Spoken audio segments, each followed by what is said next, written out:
জম্মু কাশ্মীরে জঙ্গি দমনে বড় সাফল্য পেল নিরাপত্তা বাহিনী, খতম 2 জঙ্গি।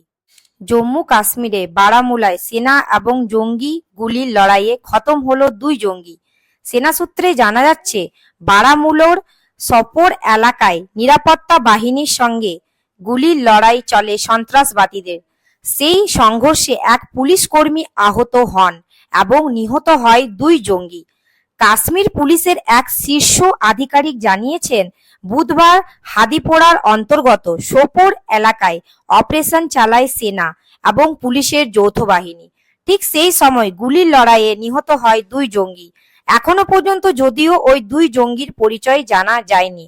উল্লেখ্য, এর আগে সোমবার বাদিপোরা জেলায় নিরাপত্তা বাহিনীর সঙ্গে সংঘর্ষে খতম হয় 1 জঙ্গি। শুধু তাই নয়, আরাগাম এলাকাতেও গত রবিবার গভীর রাতে অপারেশন চালায় যৌথ বাহিনী।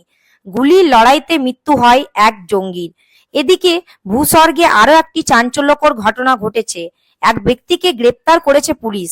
ওই অভিযুক্ত এক পুলিশ কর্মীর AK-47 বন্দুক নিয়ে পালিয়ে যাচ্ছিল।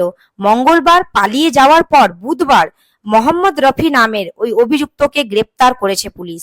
যদিও এর সঙ্গে উপত্যকার সন্ত্রাসের কারবারিদের যোগ আছে কিনা তা এখনো নিশ্চিত নয়, তবে তা খতিয়ে দেখছে পুলিশ। ঘটনার পূর্ণাঙ্গ তদন্ত শুরু হয়েছে। কিন্তু বারবার জম্মু কাশ্মীরে জঙ্গি হামলা নিয়ে রীতিমতো উদ্বিগ্ন প্রশাসন। পুলিশ এবং সেনা চেষ্টা চালাচ্ছে ভূস্বর্গকে শান্তিপূর্ণ রাখার, কিন্তু বারবার ব্যাঘাত ঘটাচ্ছে জঙ্গিরা। তাই এবার পাল্টা আক্রমণ হানে নিরাপত্তা বাহিনী। বারামুলার সোপোর এলাকায় বড়সড় অপারেশনের সিদ্ধান্ত নেয় নিরাপত্তা বাহিনী। জোরদার গুলির লড়াই চলে সন্ত্রাসবাদীদের সঙ্গে। সেই সংঘর্ষে শেষ পর্যন্ত সাফল্য পায় নিরাপত্তা বাহিনী। খতম করা হয় 2 জঙ্গিকে।